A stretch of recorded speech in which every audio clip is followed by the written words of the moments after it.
Saya ni Aida dalam edisi pagi.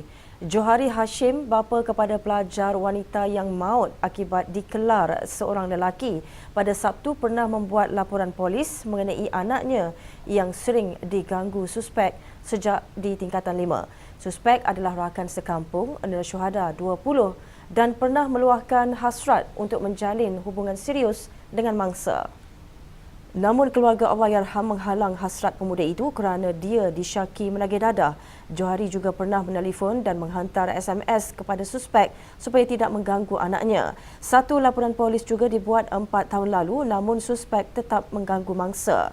Allahyarham, penuntut Universiti Teknologi Mara Permata Ampau Pulau Pinang, maut selepas dipercayai dikelar seorang lelaki di kilometer 228.2 Lebuh Raya Utara Selatan arah selatan berhampiran Bukit Gantang, Perak. Menteri Pertanian dan Industri Asas Tani Datuk Seri Ismail Sabri Yaakob berkata beliau akan memberi kerjasama sepenuhnya kepada polis. Ia berhubung kenyataannya berkaitan boikot peniaga yang menjadi viral di laman sosial.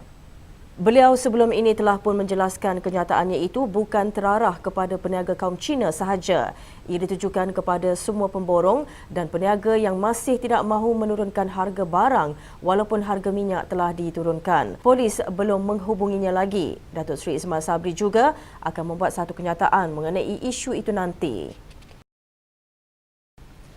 Lembaga Keselamatan Penerbangan Awam Australia CASA tidak menolak kemungkinan menghalang AirAsia Indonesia daripada menggunakan ruang udara negara itu ekoran tragedi yang menimpa pesawat QZ8501.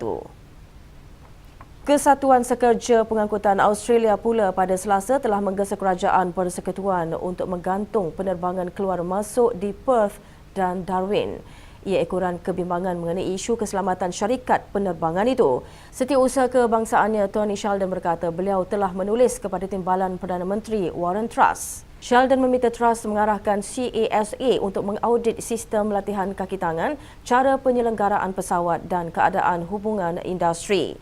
Ia untuk memastikan syarikat yang sedang berkembang pesat seperti AirAsia Indonesia tidak melakukan pemotongan kos pada bahagian tertentu semata-mata untuk mengekalkan model tambang murahnya.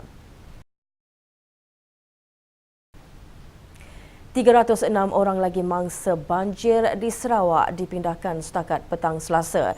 Ini menjadikan keseluruhannya 1,217 orang dipindahkan ke 5 pusat pemindahan banjir.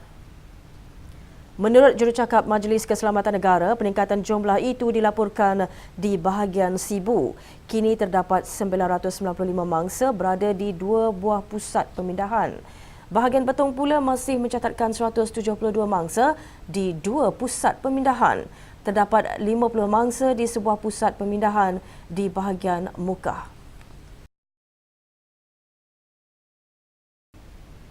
Sekian saya ni Aida dalam edisi pagi.